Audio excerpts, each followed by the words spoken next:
فقد افترى إثما عظيما. Assalamualaikum warahmatullahi wabarakatuh.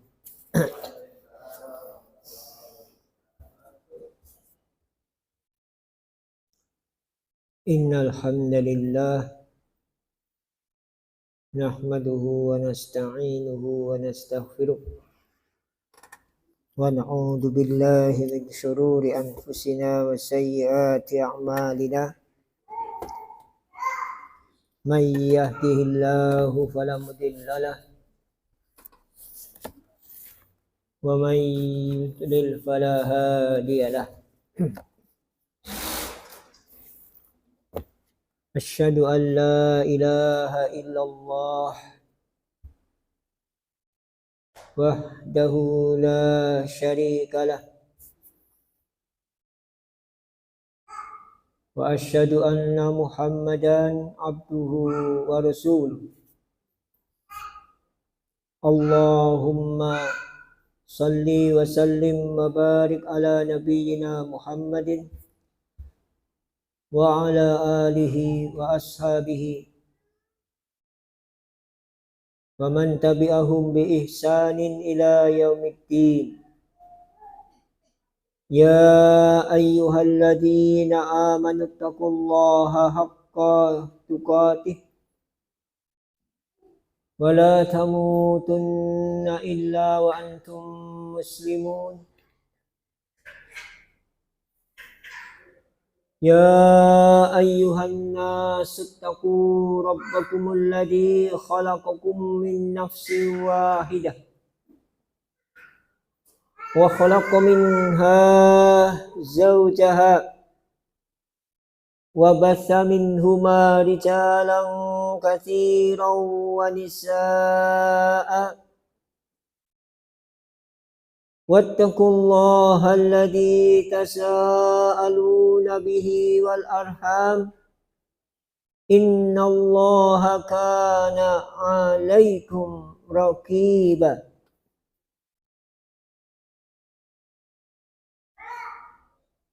Ya ayyuhalladzina amanu taqullaha wa qulu qawlan sadida yuslih lakum a'malakum wa yaghfir lakum dhunubakum wa may yuti'illaha wa rasulahu faqad faza fawzan 'azima. Amma ba'd, fa inna asdaqal hadithi kitabullah wa khairal hadi hadyu Muhammad sallallahu alaihi wa alihi wasallam wa syarrul umuri muhdatsatuha wa kullu muhdatsatin bid'ah wa kullu bid'atin dalalah wa kullu dalalatin finnar.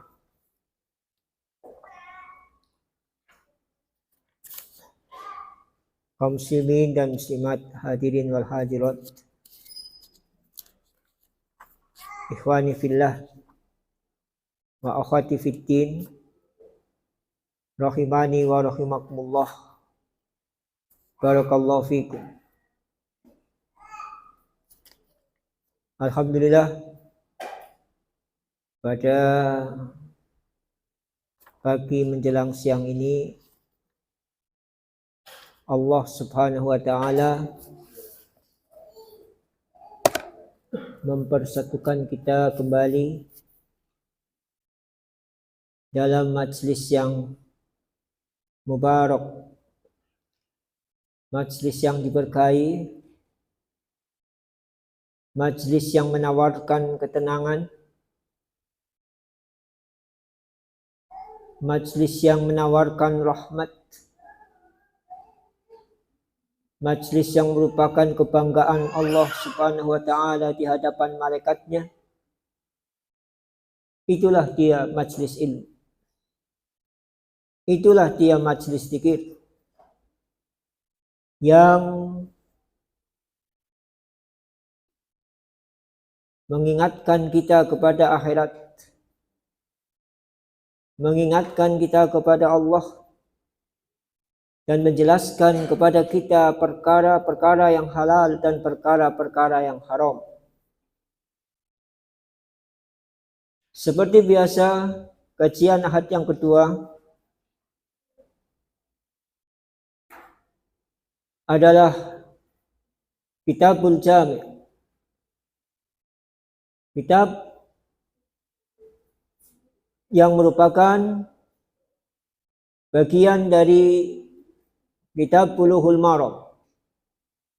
Bagian akhir Kitab Bulughul Maram yang disusun oleh Al-Hafidh Ibnu Hajar Al-Asqalani rahimahullahu ta'ala. Semoga Allah ta'ala merahmati. Alhamdulillah, kita pada saat yang berbahagia ini akan memulai pembahasan tentang hadis ke-8. Hadis ke-8 dari Kitabul Adab.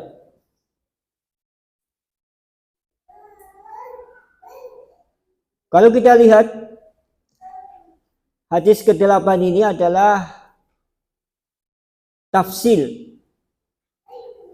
atau penjelasan atau tahsis dalil yang khusus dari sebagian atau satu unsur dari dalil yang umum, yaitu hadis yang ke-7. Kita lihat hadis yang ke-8.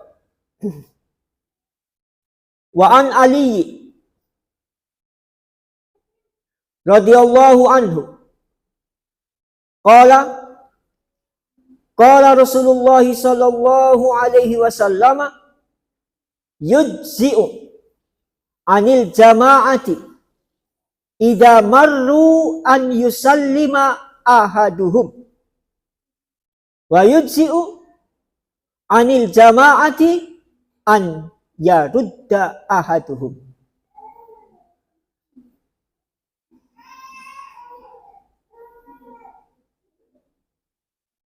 Tentang salam yang mewakili rombongan. Bagaimana kalau seseorang ada dalam suatu rombongan? Apakah cukup satu orang? Apakah semuanya mengucapkan salam? Dari Ali Amirul Mukminin,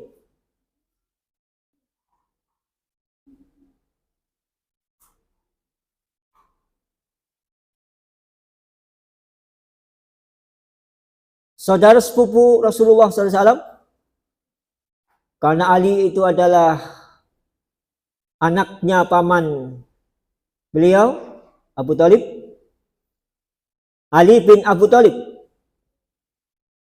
Amirul Mukminin, Khalifah Rasulullah ke-4. Khalifatul Rasulullah yang ke-4. Khalifah Khulafa Rasyidun Mahdiyun.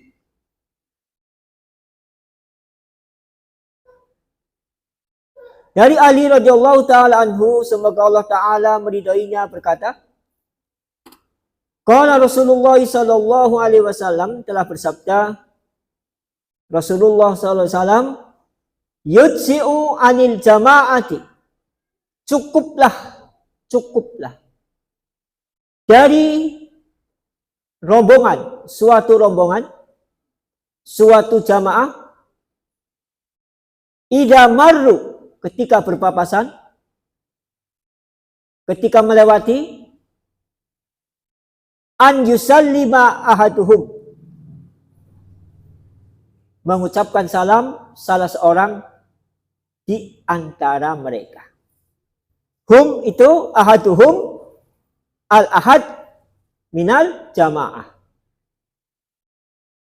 satu orang dari kelompok. Cukup satu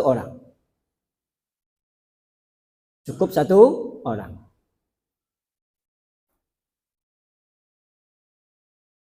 Wa yujzi'u anil jama'ati an yarudda ahaduhum. Cukup pula dari satu kelompok yarudda ini menjawab. Kalau tadi uluk salam. Kalau tadi yusallimu itu memulai memberi salam. Memulai memberi salam itu yusallimu.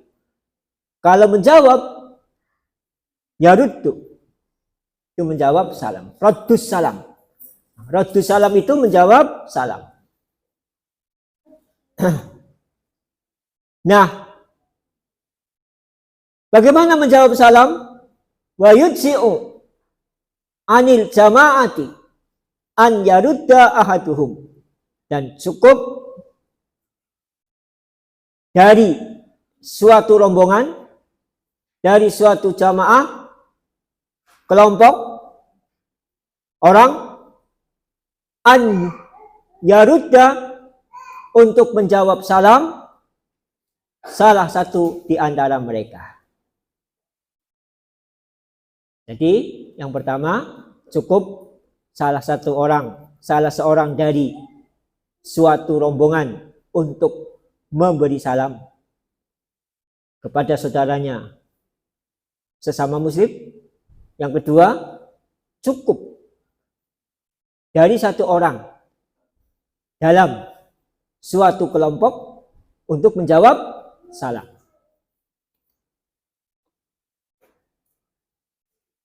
Hadis ini dikeluarkan oleh Al-Imam Ahmad rahimahullah ta'ala dan Al-Imam Al-Baihaqi rahimahullah ta'ala. Dan juga dikeluarkan oleh Al-Imam Abu Daud. Al-Imam Ahmad dalam musnadnya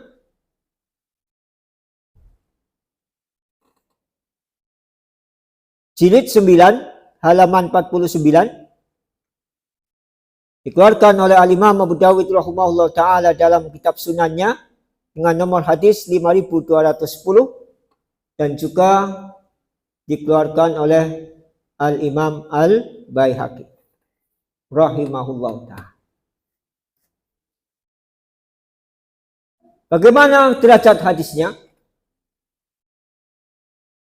Hadis ini dikatakan oleh Syekh Al-Bassam rahimahullah ta'ala yang menyusun kitab Tawdihul Ahkam. Tawdihul Ahkam itu salah satu kitab syarah atau penjelasan kitab Bulughul Maram.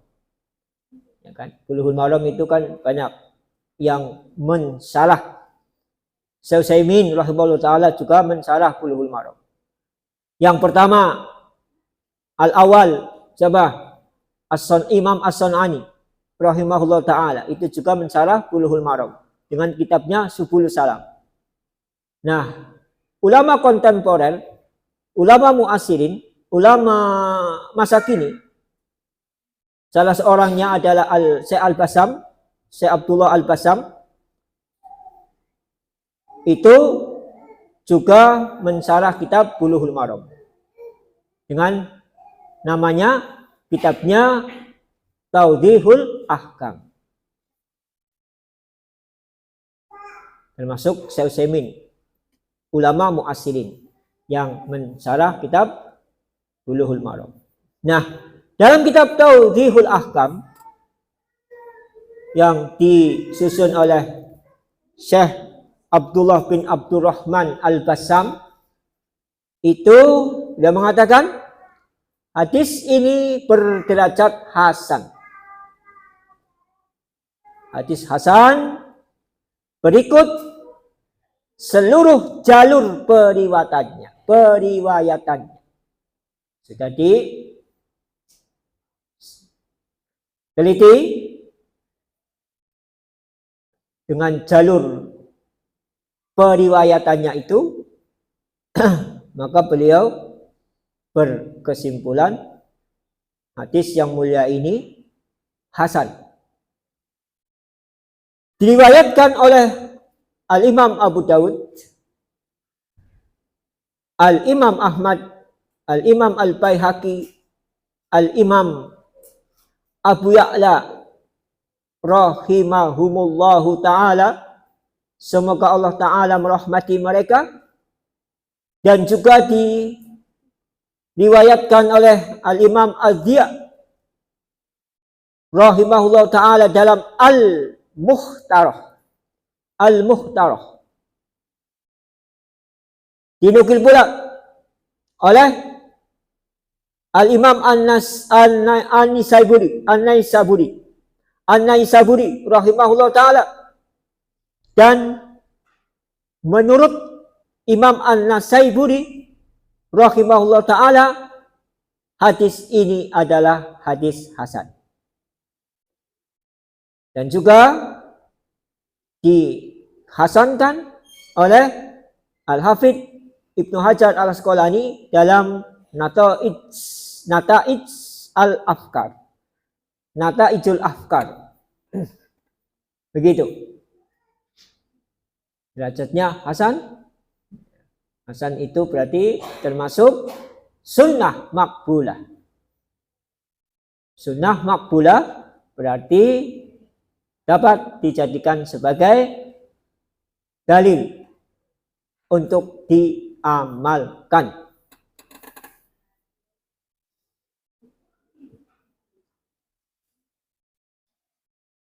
Kalau hasan itu berarti dari jalur ruwatnya, dari jalur para periwayatnya. Kalau lafadznya sahih, tetapi yang meriwayatkan lafadz ini, nah itu yang derajatnya hasan. Karena ada periwayat yang sahih. Berarti kalau periwayat yang sahih itu apa? Salah seorang periwayat dari kitab sahih.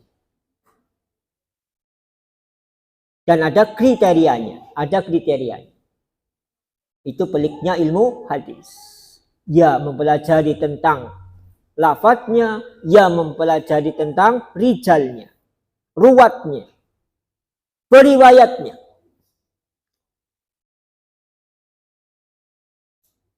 Periwayat yang dhaif bagaimana? Periwayat yang hasan, kriterianya bagaimana? Periwayat yang sahih bagaimana? Nah itu yang menentukan nanti derajat hadisnya. Apakah hadisnya dhaif? Apakah hadisnya hasan? Apakah hadisnya sahih? Dilihat jalur periwayatannya.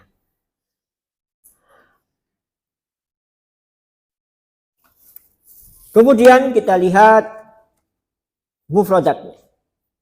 Tadi sudah teksnya,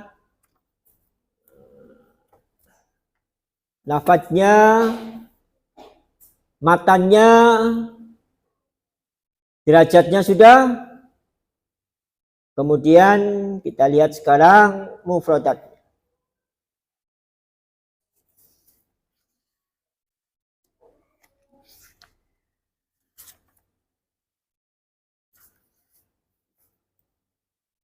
Yudsi'u itu artinya cukup.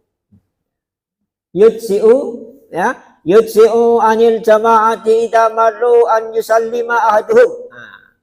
Yudsi'u itu artinya cukup. Kemudian idza marru, apabila mereka berjalan melintas. Maksudnya apabila mereka berjalan melintas berpapasan dengan sebagian kaum muslimin. Tadi sudah dijelaskan, hadis ini salah satu tafsir atau penjelasan hadis yang ketujuh. Apa ya hadis yang ketujuh? Yang konteksnya merupakan hadis umum dari hadis yang ke-8. Dari hadis yang ke-8. Kita lihat hadis yang ke-7. Hadis yang ke-7 apa? Kita lihat. yusallimu. Liyusallimis saghiru 'alal katsiri wal marru 'alal qaidi wal qalilu 'alal katsiri. Ini hadis yang ketujuh. Hadis yang ketujuh, kitab Al-Jami' Kitabul Adab. Nah, hadis yang ke-8 ini penjelasan dari atau dalil khusus dari wal marru 'alal qaidi. Wal marru 'alal qaidi. Apa wal marru 'alal qaidi? Hendaknya orang yang berjalan itu atau orang yang melewati, orang yang lewat itu mengucapkan salam lebih dulu kepada orang yang diam. Makanya tadi matan hadisnya itu adalah yudsi'u anil jama'ati idza marru. Berarti penjelasan dari hadis yang ketujuh, wal marru 'alal qaidi. Nah, jadi wal marru 'alal qaidi. Yang lewat dulu yang lebih Yang lewat yang lebih dulu mengucapkan salam. Jangan sampai di sini dengan orang yang duduk, dengan orang yang diam. Ya. Jadi walaupun aslinya apa sih aslinya? Aslinya kan wal qalilu 'alal katsir. Yang sedikit kepada yang banyak. Tetapi kalau yang banyak itu melewati, maka yang banyak itu lebih dulu uluk salam kepada yang diam. Nah, ini fikihnya itu begitu. Nah, fikihnya itu begitu.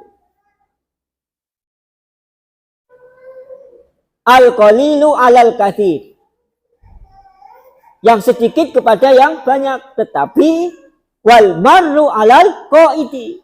Yang lewat kepada yang diam. Walaupun yang diam itu sedikit, tapi yang lewat lebih banyak, maka yang lebih dulu mengucapkan salam itu yang lebih banyak. Karena yang lebih banyak itu yang lewat. Yang sedikit yang diam. Nah, itu kan fikihnya begitu. Ya, paham ya? Misalnya kita lagi jalan 2 orang. Jamaah ini 2 orang ini. Jamaah bukan? Jamaah. Sholat jamaah aja 2 orang. Ya, minimal 2 orang kan sholat jamaah. Nah, jamaah 2 orang. Sing adan, ya, marbote karo imam rawatibe. Liyane nang dia mbuh ora ngerti anak udur deh. Ya, marbotnya dengan imam rawatib. Nang dike liyane, ya wis jamaah. Ya. Walaupun kita sendiri adan qomat ilang-ilang kala kasing jamaah sendiri, kita niat dari rumah jamaah, ya jamaah dihukumi jamaah. Jangankan kan sholat sendiri, kita ketinggalan saja. Makanya kalau ketinggalan ya tetap sholat di musola. Wah, kok sudah pada keluar ya? Sudah selesai sholat di musola sendiri. Nanti akan dihitung sholat jamaah. Karena niatnya jamaah dan ada udzur yang menghalangi. Apa udzurnya? Ya mungkin sudah wudu, kebelet. Ya enggak? Sudah wudu, ya, pengen buang air kecil, pengen buang air besar, ini kan udzur. Tapi ketika kita akan wudu, niat akan menghadiri jamaah. Makanya tetap. Tapi jangan imam sama yang masbuk ya. Jangan imamnya sama yang masbuk. Sendiri saja. Jangan makmum sama orang yang masbuk. Kecuali kalau yang sama-sama belum sholat.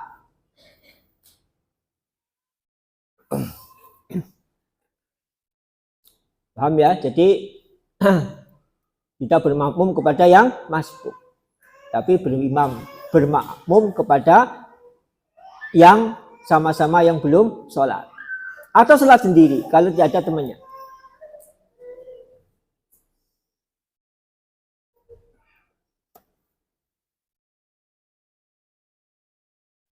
Itu salat jamaah.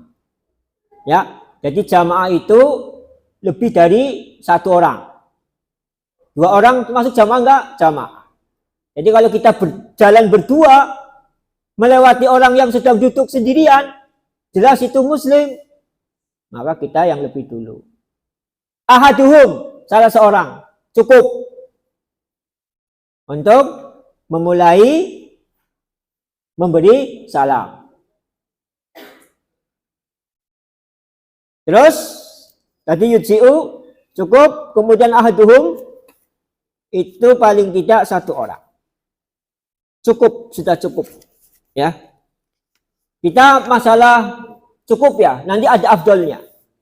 Kalau cukup berarti gugur.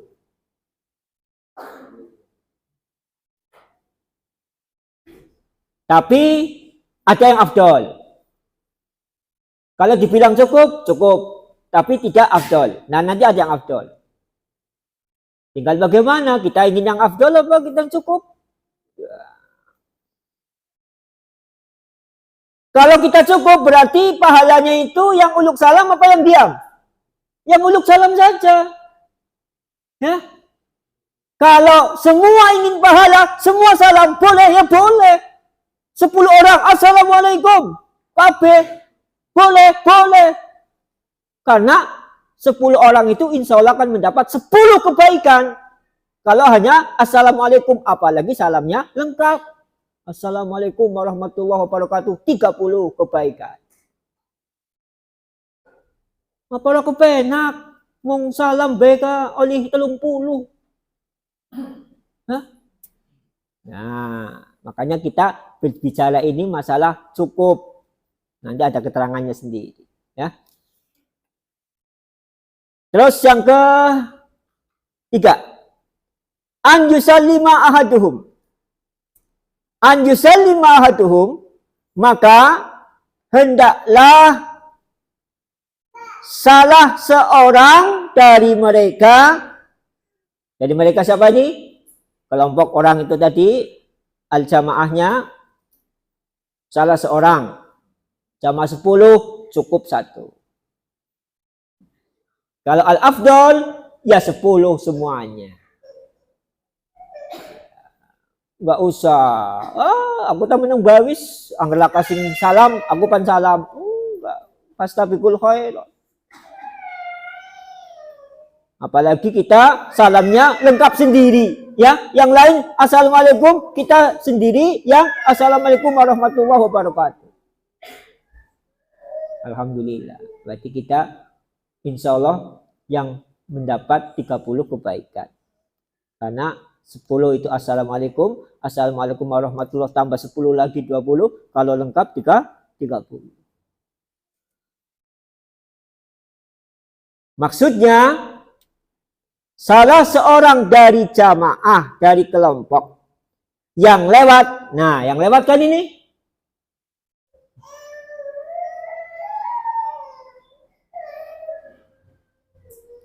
Walaupun yang duduk itu sendiri, tapi yang lewat, walaupun dia jamaah, itu hendaknya lebih dulu memberi salam. Ini dalil khusus. Dalil khusus dari al-marru alal qaidi.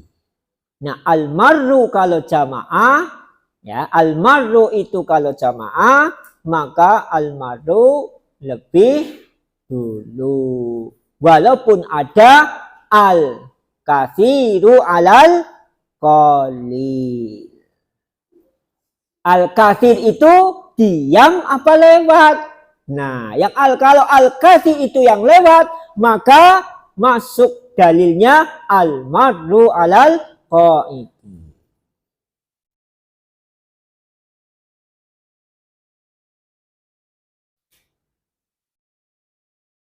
Karena ada dalil khususnya.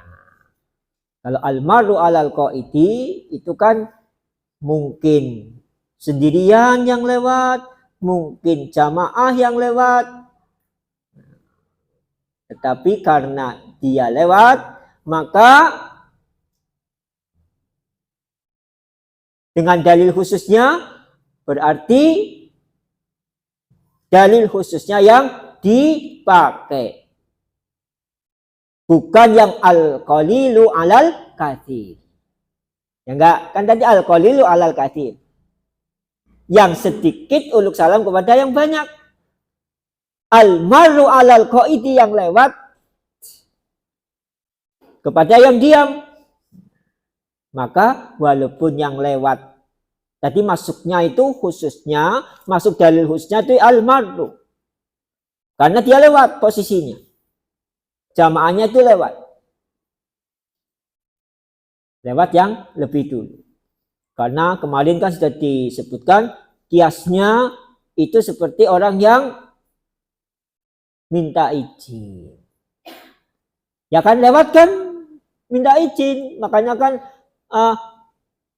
orang Jawa kan nuwun sewu itu kan istiqsan. Apa istiqzan? Bentuk minta izin kan? Anak orangnya di pinggir jalan, apa orangnya di teras rumahnya, di pinggir jalan itu, apa pas di pinggir jalannya, nuwun sewu. Itu kan adabnya orang Jawa kan begitu. Jangan diam saja, udah nggak uluk salam, udah nggak nyuwun sewu. Ternyata syariat Islam lebih baik dengan lafaz assalamualaikum. Bukan hanya afwan, bukan hanya nyuwun sewu, assalamualaikum. Terutama kalau jamaah melewati yang sedang duduk atau dia atau berpapasan, ya. Pas ketemu gitu, begini. Pas ketemu begini, yang lebih banyak dulu yang uluk salam kepada yang sedikit, yang satu orang ini. Diam atau berpapasan. Jadi dua ya, maksudnya ya, yang diam atau yang berpapasan. Ketemu head to head, face to face. Ketemu face to face, ya. Lihat, oh itu dari jauh ada satu orang sedang jalan. Nah kita yang jamaah ini, sebelum dia itu lebih dulu uluk salam, kita yang lebih banyak ini uluk salam dulu. Assalamualaikum. Nah itu begitu adabnya. Atau kepada yang duduk tidak sama-sama berjalan.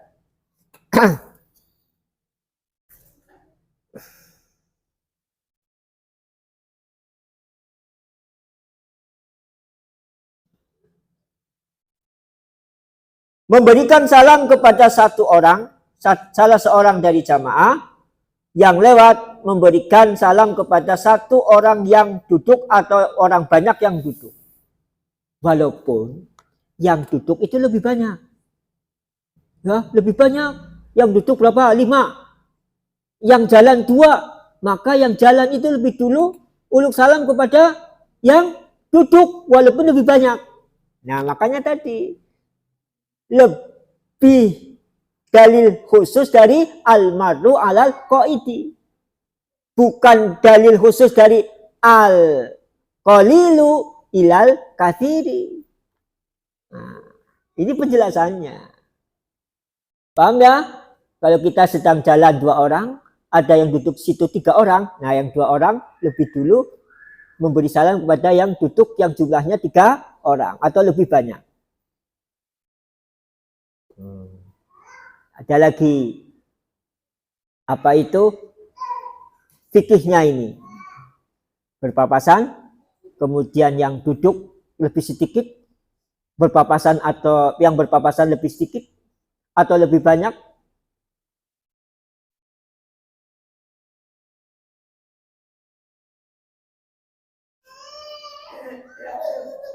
Yang duduk lebih banyak atau lebih sedikit.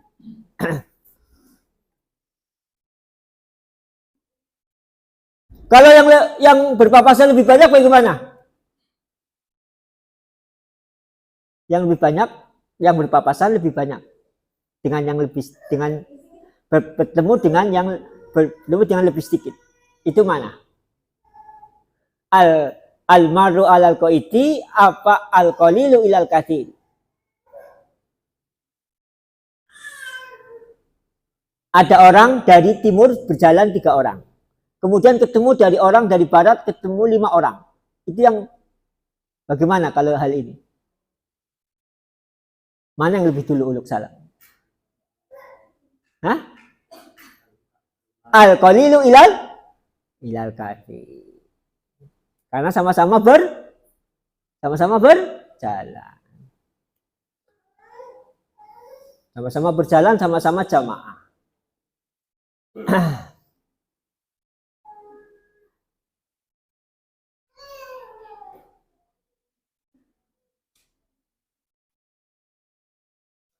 Ini merupakan sunnah kifayah.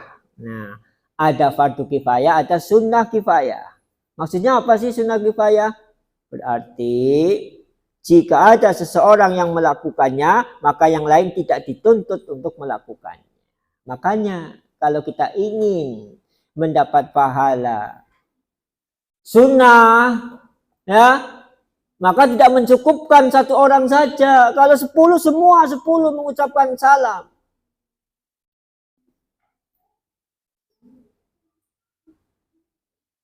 Dan itu afdol. Itu afdol.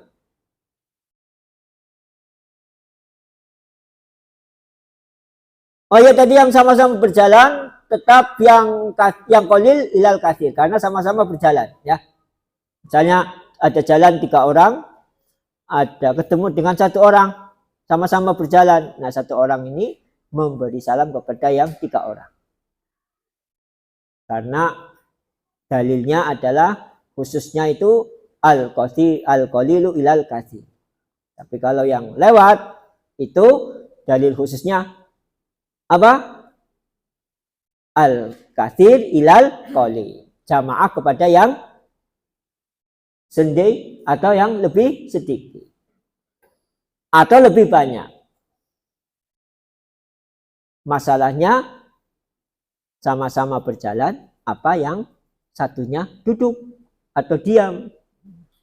Kalau yang pihak pertama berjalan, pihak kedua yang duduk, maka pihak pertama yang berjalan itu lebih dulu mengucapkan salam walaupun yang duduk itu lebih banyak. Tetapi kalau sama-sama berjalan, maka dalilnya apa? Yang lebih dulu al-qalilu ilal katsir. Yang lebih sedikit kepada yang lebih banyak. Paling baik di antara mereka yang mendahului mengucapkan salam. Boleh yang lebih banyak kepada yang sedikit. Dan kalau yang lebih sedikit diam saja, maka yang lebih banyak itu atau yang mendahului. Tadi itu sunnah kifayah, lebih dulu. Berarti kalau ada 1 orang, maka yang lain tidak dituntut, tapi dibolehkan. Bukan tidak dibolehkan, tetap dibolehkan. Yang keempat, an yuradda ahaduhum. An yarudda ahaduhum. Apabila salah seorang dari mereka menjawab salam. Ya, an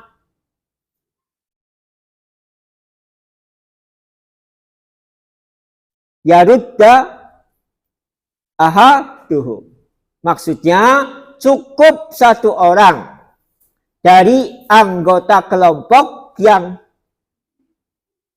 diberi salam untuk menjawab salam mereka. Ada 5 orang, ada 1 orang ketemu dengan 5 orang uluk salam.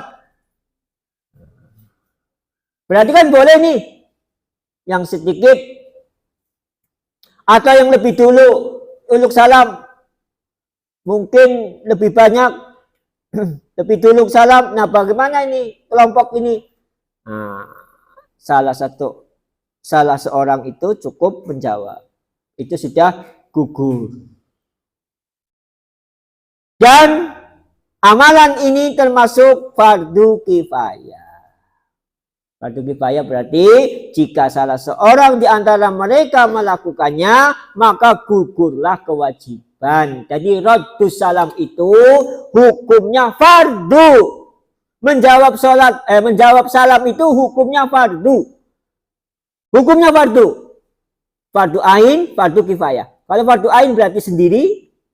Kalau fardu kifayah berarti jamaah.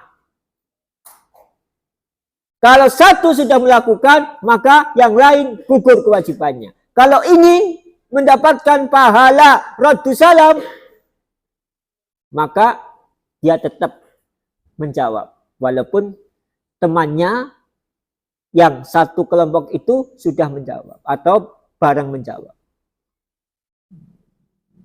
Ya, begitu ya. Jadi disalim, bagaimana jamaah memberi salam itu hukumnya sunnah kifayah. Memberi salam loh ya, sunnah kifayah. Bagaimana raddus salam jamaah fardu kifayah. Ya, fardu kifayah. Dengan istinbat dari hadis ini. Istinbat dari hadis ini, hukum yang dapat diambil dari hadis ini, yang pertama, yusalimu, ya, kalau memberi salam, sunnah kifayah. Jamaah memberi salam, itu sunnah kifayah. Jamaah menjawab salam, raddus salam, fardu kifayah. Nah, ya, itu istinbat hukum dari hadis yang mulia ini. Apa yang menunjukkan ahaduhum? Ahaduhum itu yang menunjukkan kifayahnya.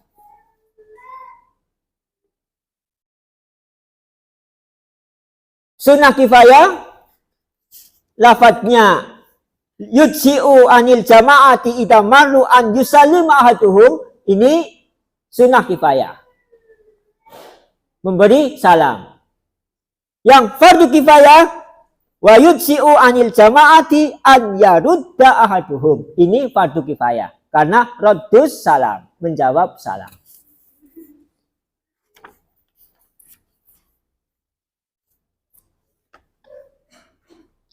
Jadi kalau ada kifayah itu berarti perwakilan. Satu orang sudah melakukan, maka yang lain tidak dituntut. Itu kalau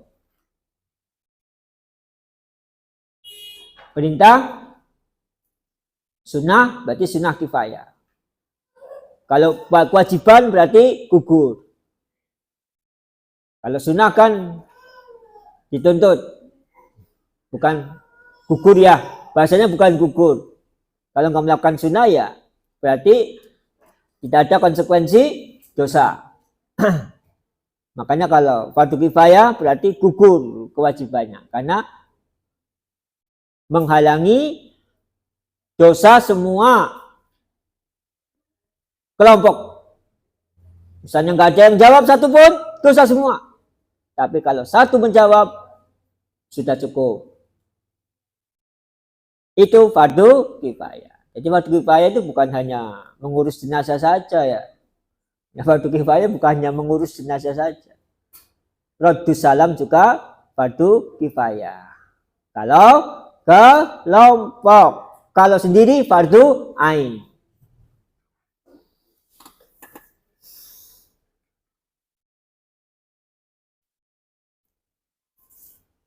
Kemudian kita lihat rawi dari kalangan sahabat. Kita sedikit tentang keutamaan Ali bin Abi Thalib radhiyallahu taala anhu.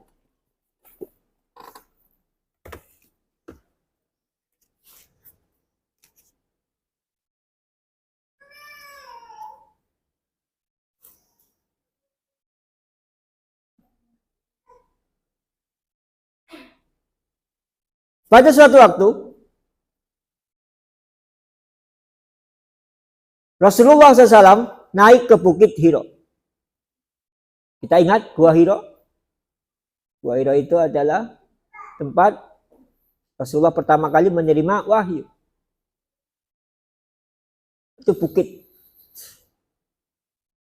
Katanya terjal. Tempatnya saya dulu ke sana nggak ke sana sih ya. Waktu itu nggak ke Gua Hiro. Makanya orang melihat itu heran. Kok bisanya Khadijah radhiyallahu taala anha, perempuan, menaik dan menuruni bukit yang berbatu seperti Bukit Hira itu. Masya Allah. Itu istri yang, makanya Rasulullah itu ingatannya itu nggak lekang walaupun punya istri 10 setelah itu. Ya, Khadijah tetap the first and the best. Ya, bukan hanya the first saja, tapi the best. Ya. Makanya kalau istri pertama itu jangan hanya pertama saja, tapi berusaha untuk the best. Kalau suaminya nambah lagi, ya enggak. Kalau baperannya bukan the best itu namanya. Jadilah seperti Khadijah, the first and the best. Ya enggak, Pak Gondo? Nah, begitu.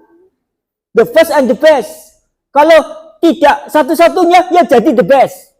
The first jelas, nggak terelakkan the first itu. Pertama kok, ada kedua, ketiga, dan empat kan mesti ada yang pertama. Ya. Nah, tetapi kalau seandainya, ini seandainya loh. Bukan seharusnya, seandainya. Saya bilang seandainya nggak ngompori loh ini saya, jangan dituduh saya ngompori. Oh Pak Hifni ngompori itu. Bukan, ini kalau seandainya. Tinggal anti berdoa, didoakan ya, didoakan tidak. Bukan enggak gitu. Ya. Seandainya, ya. Nambah lagi, jadilah the first and the best. Ya enggak, Pak Mahrus? Iya, the first and the best. Yang pertama dan yang terbaik. Walaupun nanti dia sudah meninggal, suaminya nikah lagi, dia ingin jadi yang tetap yang terbaik. Walaupun suaminya nikah lagi, sudah meninggal misalnya. Nikah lagi, dia ingin kalau sekalipun dia nikah lagi, tetap yang pertama itu yang terbaik. Sebagaimana Khadijah radhiyallahu taala anha. Ya enggak? Rasulullah taat itu setelah Khadijah meninggal apa sebelum meninggal? Setelah meninggal tetap Khadijah itu the best. Sampai Aisyah cemburu.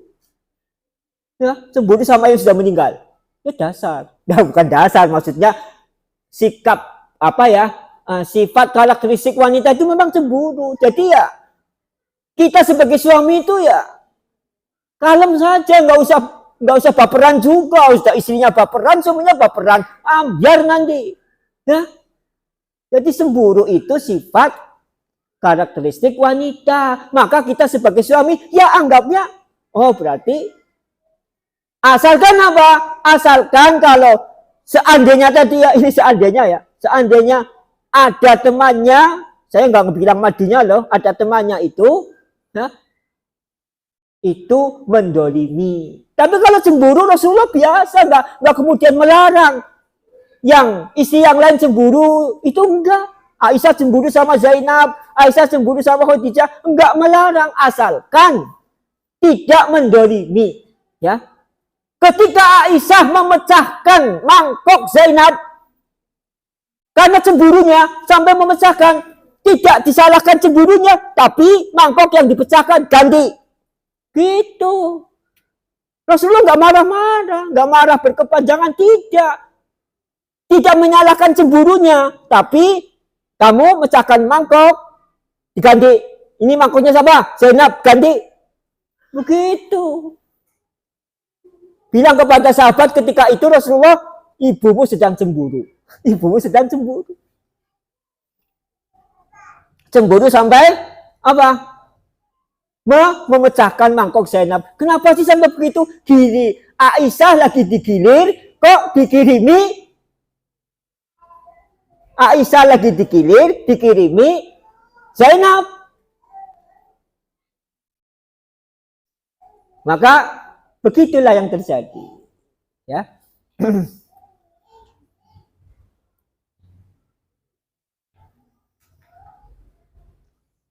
Maka Khadijah radhiyallahu anha itu wanita yang pertama yang beriman di alam ini, ya. Jadi di dunia ini wanita pertama yang beriman itu adalah Khadijah radhiyallahu taala anha. Laki-lakinya setelah Rasulullah siapa? Abu Bakar. bapaknya. Masya Allah ya, bapaknya laki-laki setelah nabinya, wanitanya, oh bapaknya, Aisyah ya, oh bukan ya, Khadijah maksudnya, istrinya. Yang pertama itu istrinya, istrinya itu pulang dari Gua Hira itu istrinya langsung beriman, Khadijah. Kemudian baru Abu Bakar, bapaknya Aisyah radhiyallahu taala. Nah, pada sewaktu makanya di Gua Hira tadi, ya Allah ya Rabbi. Antum yang laki-laki belum tentu bisa loh. Soalnya ada jamaah umroh, jamaah haji yang ke sana, yang ziarah ke Gua Hira, itu medannya seperti itu. Lah ini Khadijah membawa bekal, bukan lembian tangan, bawa makanan. Coba gendong apa nggak tahu, digendong apa di apa, itu menuruni naik bukit ke Gua Hira. Karena Rasulullah kan nggak pulang. Nggak pulang. Berapa hari nggak pulang. Nah itu kan perlu logistik. Yang antar siapa? Khadijah radhiyallahu taala anha. Bukan siapa itu Maisarah yang pegawainya itu, bukan.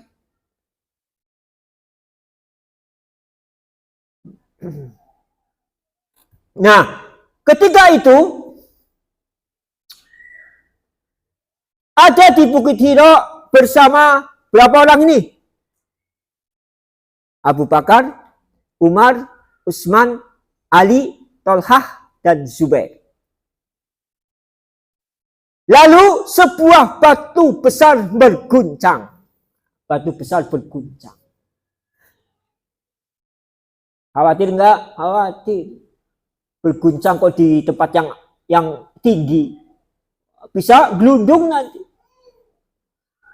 Ketika 4 manusia, ya, 5 orang ya, 1, 2, 3, 4, 5, 6, 1, 2, 3, 4, 5, 6, ya 6 orang, Nabi dan sahabat yang mulia, ya, itu naik di atas Bukit Hira, itu batu besar berguncang. Maka bagaimana Rasulullah? Ihda fama alaika illa nabiyun au siddiqun au syahidun. Ini bukti, salah satu bukti nubuwah Rasulullah sallallahu alaihi wasallam. Rasulullah mengabarkan sesuatu yang belum terjadi dan akhirnya benar-benar terjadi. Siapa yang memberitahu kalau bukan Zat yang Maha menentukan takdir, yang sudah menentukan takdir, mengetahui sesuatu yang akan terjadi? Allah Subhanahu wa ta'ala. Ihda, tenanglah, tenang. Berhenti berguncang. Fama alaika illa, di atasmu, bukanlah di atasmu. Di atasmu itu melainkan nabiyun. Siapa nabiyun? Dan nabiyun siapa?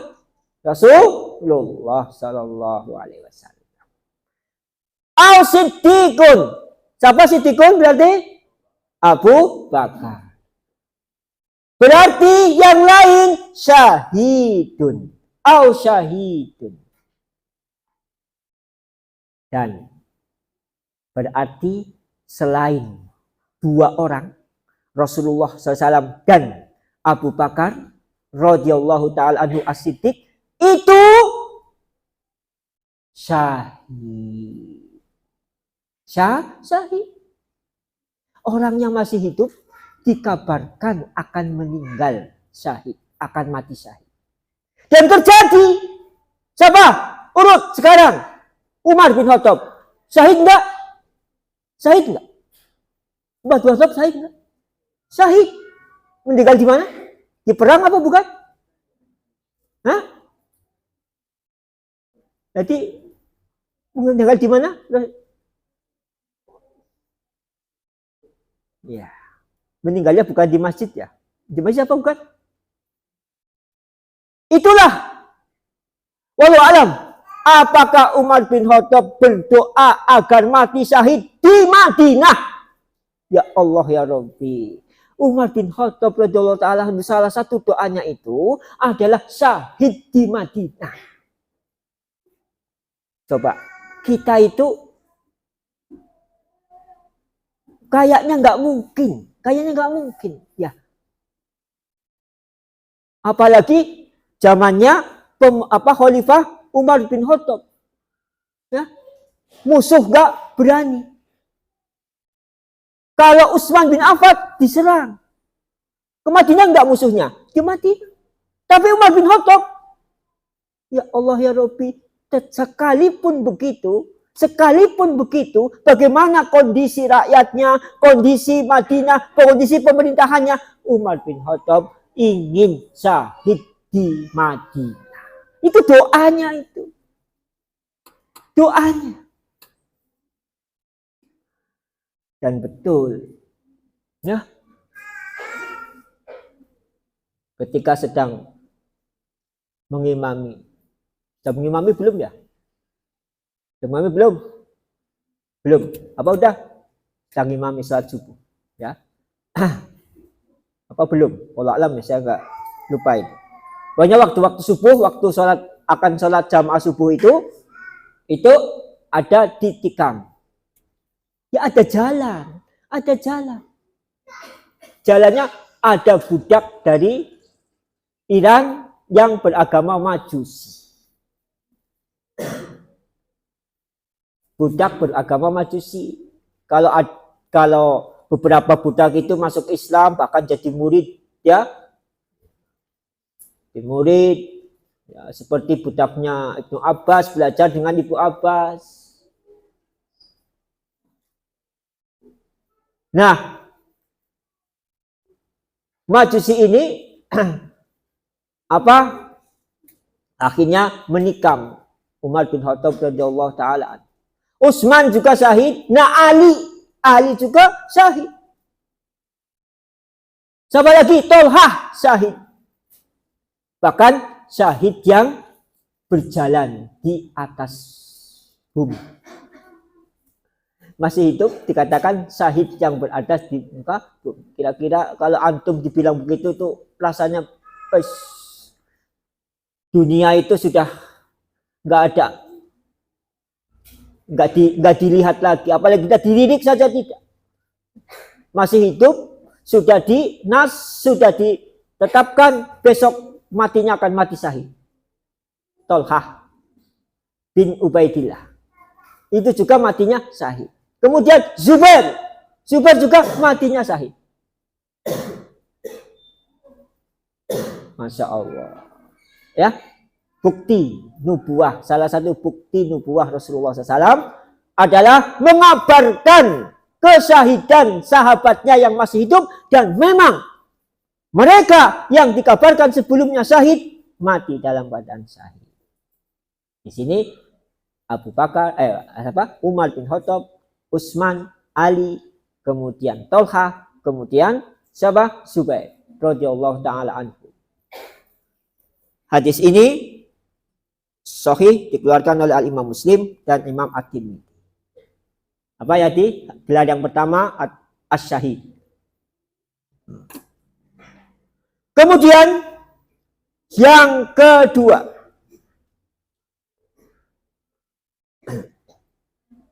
Rasulullah SAW mengutus Ali ke Yaman. Mungkin antum ingat siapa juga yang diutus ke Yaman? Siapa ya? Untuk dakwah di sana, Mu'adz bin Jabal.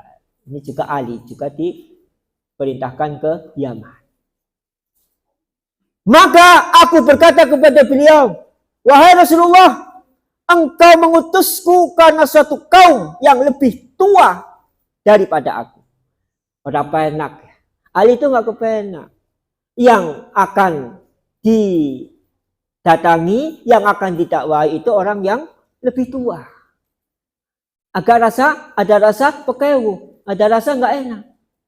Itu disampaikan kepada Rasulullah, wahai Rasulullah, engkau mengutusku ke sana, ke suatu kaum yang lebih tua daripada aku. agar aku memutuskan perkara di antara mereka. Ya. Bagaimana? Ternyata Ali juga ya sebagai manusia biasa ada rasa nggak enak, nggak kepenak. Yang akan diputuskan itu orang yang lebih tua. Sementara yang memutuskan orang yang lebih muda. Dalam hal ini Ali bin Abi Thalib. Nah, maka Nabi SAW bersabda, idhab fa inna Allah ta'ala sayusabbibu.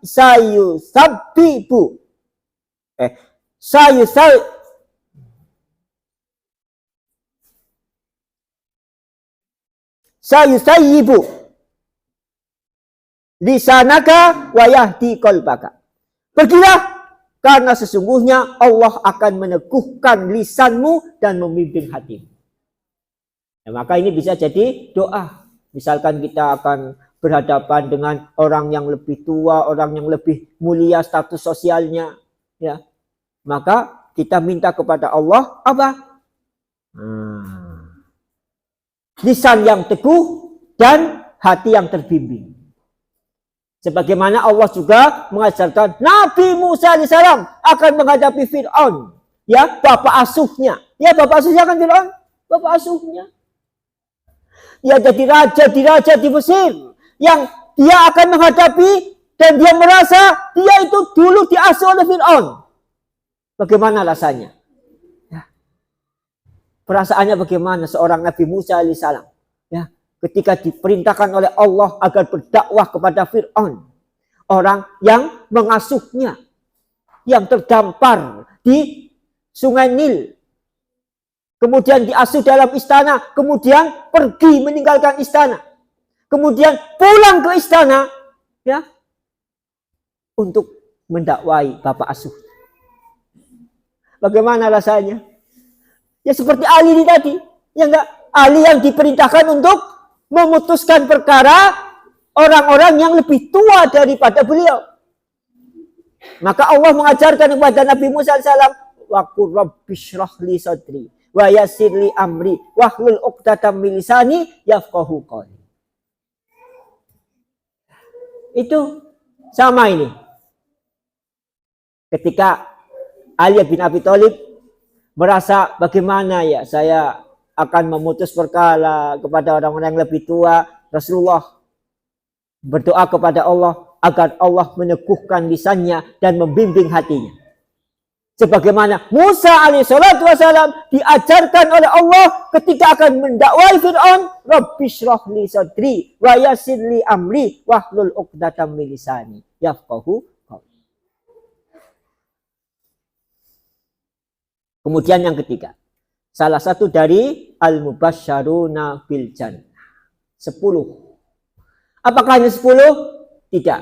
Tetapi 10 ini disebutkan dalam satu hadis. Itu keutamaannya.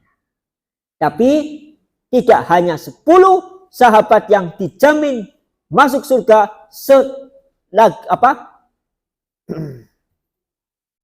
ketika mereka masih hidup. Contohnya Ukasah. Ukasah. Ketika dikabarkan oleh Rasulullah ada 70.000 dari umatku yang masuk surga tanpa adab, tanpa hisab.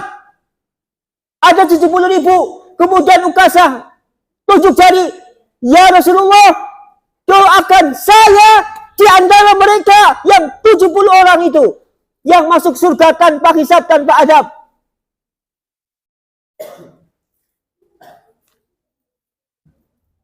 Engkau termasuk mereka. Berarti tambah Ukasah bin Mihsan. Kemudian ada lagi, ngacung lagi. Ya Rasulullah, doakan saya di antara mereka yang 70.000 itu. Sabakoka lahu Ukasah. Laka Ukasah. Sabakoka Ukasah. Engkau telah didahului Ukasah. Wis. Sudah didahului Ukasah. Wah, kalau dituruti semua minta. makanya Ukasha salah seorang sahabat yang dijamin masuk surga tanpa adab dan tanpa hisab walaupun dia masih hidup. Yang ketiga, yang ke-12 berarti ya. Yang ke-12 dari 10 termasuk Ali ini yaitu siapa? Abdullah bin Salam. Ulama Yahudi yang masuk Islam. Bila juga dikabarkan masuk surga. Walaupun masih hidup. Yang ke-13 wanita hitam yang berpenyakit ayan. Wanita hitam berpenyakit ayan. Kalau tadi kan yang 12 itu Masya Allah utamanya, ya enggak? Tapi ini ada juga orang biasa. Orang biasa, sahabiah biasa. Kenapa begitu? Ya Rasulullah, doakan saya agar saya sembuh dari ayan. Rasulullah nganyang, menawarkan sesuatu. Apakah kamu ingin yang lebih baik? Bukan saja sembuh. Kamu ingin yang lebih baik dari itu? Iya, wahai. Kalau kamu sabar dengan sakit ayanmu, akan masuk surga. Sabar dengan sakit ayan. Kira-kira kalau kita milih mana? Milih sembuh apa? Tayyib ya Rasulullah. Kalau begitu, saya doakan saya kepada Allah agar saya sabar menderita sakit ayan ini. Cuma satu ya Rasulullah saya minta. Saya minta ya Rasulullah, kalau penyakit ayan saya kambuh, agar tidak tersingkap aurat saya. Agar tidak tersingkap aurat saya. Masya Allah. Kira-kira. Kalau tersingkap aurat pada waktu kambuh sakit ayan itu dosa apa enggak? Dosa apa enggak? Sengaja apa tidak? Tidak sengaja dan di luar kesadaran. Sekalipun begitu, tidak ingin. Walaupun dalam keadaan tidak sadar, orang lain tidak melihat aurat. Ya kan? Orang sedang kambuh kan bisa jadi malah melepas kudungnya, melepas jilbabnya karena sedang tidak sadar. Sedang kambuh. Atau tersingkap. Tidak melepas tapi tersingkap. Itu.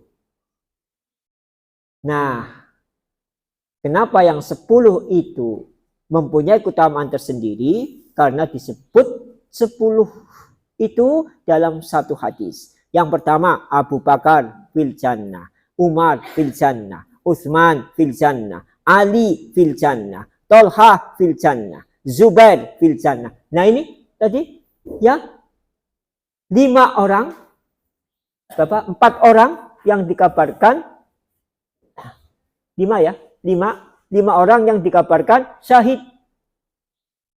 Termasuk dari 10 yang dikabarkan diberi kabar gembira surga. Yaitu siapa? Umar, Utsman fil jannah, Umar fil jannah, Utsman fil jannah, Ali fil jannah, Tolha fil jannah, wa Zubair fil jannah. Kemudian Abdurrahman bin Auf fil jannah, Sa'ad bin Abi Waqqas fil jannah, Sa'id bin Zaid fil jannah, wa Abu Ubaid ibnu Jarrah, Abu Ubaidah bin Jarrah fil jannah. Ini 10 orang. Disebutkan secara khusus dalam satu hadis. Berarti keutamaan yang ketiga.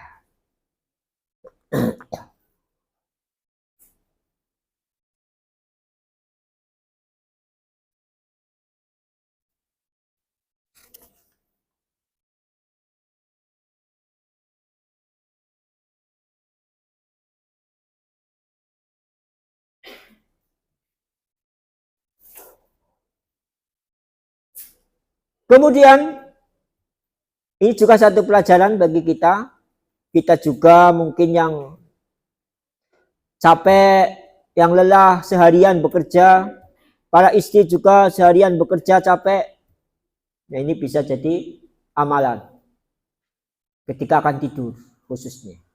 Ya, apa sih? Nabi SAW datang kepada kami. Kami itu berarti Fatimah dan Ali bin Abi Thalib radhiyallahu taala anhuma. Sementara kami sudah bersiap-siap tidur. Berarti akan tidur. Ya, sudah mapan. Maka aku segera bangkit dari berbaring, tetapi Nabi bersabda, tetaplah kalian seperti semula. Ya namanya ada orang tua datang, masa ya tetap tiduran, beleng begitu ya. Kan bangkit, mau menyambut. Tapi Rasulullah mencegah. Udah, geleng aja geleng, tiduran saja sudah. Tetap ada di tempat. Nah, Ali berkata, tapi Nabi bersabda, tetaplah kalian seperti semula. Ya, nggak boleh bangun, nggak boleh bangkit. Nabi duduk di antara kami sampai aku merasakan dinginnya kaki Nabi sallallahu alaihi wasallam di dadaku. Ini juga salah satu kemesraan orang tua dengan anaknya. Walaupun sudah bersuami, ya tetap duduk di antara Ali dan Fatimah. Nempel ya sampai kakinya Rasulullah itu dinginnya itu sampai terasa di dadanya Ali. Nah, pada saat itu ya pada waktu siangnya itu Ali itu mengadu kepada Rasulullah. Wahai Rasulullah, Fatimah anaknya panjenengan itu kenapa Fatimah? Kenapa? Fatimah itu minta budak. Dia capek kerja, giling gandum, ini itu kerja rumah tangga. Dia capek Rasulullah, dia minta budak. Nah, malamnya dia datang. Waktu itu beliau tidak mengatakan apa-apa. Waktu Ali wadul minta Fatimah itu minta budak supaya membantu pekerjaan rumahnya. Kemudian ketika itu malamnya datang ada Fatimah di sebelah. Pokoknya dia berada di antara Fatimah dan Ali. Ala u'allimukuma khairam mimma sa'altumani. Apakah maukah kalian berdua? Aku mengajarkan sesuatu yang lebih baik daripada apa yang kalian berdua minta. Apa yang minta? Tadi minta apa? Budak. Mungkin kalau istri kita minta pembantu. Ya enggak? Mas, aku kesel. Anak rewang lah. Yang bantu saya. Maka ini. Berarti untuk menghilangkan kecapean, kelelahan. Yang suami kelelahan mencari nafkah, yang istri bekerja di rumahnya. Maka lebih baik dari budak. Lebih baik dari budak.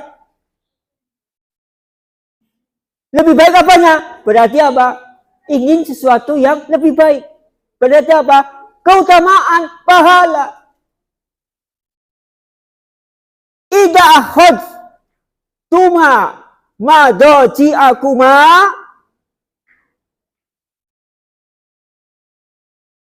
tukabbirani arba'an wa salatin. Apabila kalian berdua hendak tidur. Tidur apa nih? Tidur malam. Maka bertakbirlah. Membaca Allahu Akbar 34 kali. Ya, 34 kali. Bukan 33. Ketika kita habis sholat fardu. Tapi 34 kali. Allahu Akbar 34 kali. Makanya ada baiknya suami istri mengingatkan. Sudah zikir belum? Zikir apa? Zikir mau tidur. Apa sih? Takbir 34 kali. Kemudian yang kedua, bertasbihlah subhanallah sebanyak 33 kali. Subhanallah 33 kali. Yang ketiga, bertahmidlah, membaca alhamdulillah 33 kali. Nah, zikir tersebut, apa zikirnya tadi? Allah Akbar 34 kali, subhanallah 33 kali, alhamdulillah 33 kali. Fahuwa khairun lakuma min khadim. Zikir tersebut itu bagi kalian berdua lebih baik daripada pembantu. Maka ada yang mengkiaskan atau mengistimbat ini zikir baik capek atau tidak, syukur-syukur akan menghilangkan kelelahan dan kecapean setelah sehari penuh bekerja. Karena memang ini konteksnya adalah pembantu. Berarti kalau pembantu supaya tidak capek, supaya tidak lelah. Makanya zikir ini hikmahnya ada yang mengatakan untuk menghilangkan kepenatan bekerja. Kalau suami bekerja berarti bekerja mencari nafkah, kalau istri berarti bekerja di rumahnya. Hadis ini sahih diriwayatkan oleh Al-Imam Bukhari, Al-Imam Muslim, Al-Imam Ahmad rahimahumullahu ta'ala. Ya belum. Yang masih jomblo juga nggak apa-apa ya. Masih jomblo, nantilah saya kalau sudah beristri aja. Ya enggak ya. Yang masih jomblo juga sebelum tidur juga zikir ini. Mungkin sampai ngajar, sampai apa ya, halaqah, ya enggak? Nah, iya. Ya Kures. Jangan nunggu nanti ya kalau apa itu pelakon menikah. Ya jangan saja ingin menikah. Ya menikah sekarang saja, kenapa? Barangkali Ustadz ini meden-medeni. Ya bukan meden-medeni. Artinya kan supaya amalannya bertambah. Iya kan, amalan jomblo kan lain dengan amalan yang sudah menikah. Coba tanya aja sudah menikah, amalannya saja apa saja. Ini itu. Oh iya ya, saya masih jomblo berarti belum bisa ya, belum bisa. Ya, makanya menikah itu adalah separuh agama. Berarti yang jomblo itu baru agamanya baru Nah, ngaku kan, ngaku. Yang mengatakan Rasulullah kok, bukan saya. Menikah itu separuh agama. Berarti kalau yang belum menikah, agamanya baru separuh.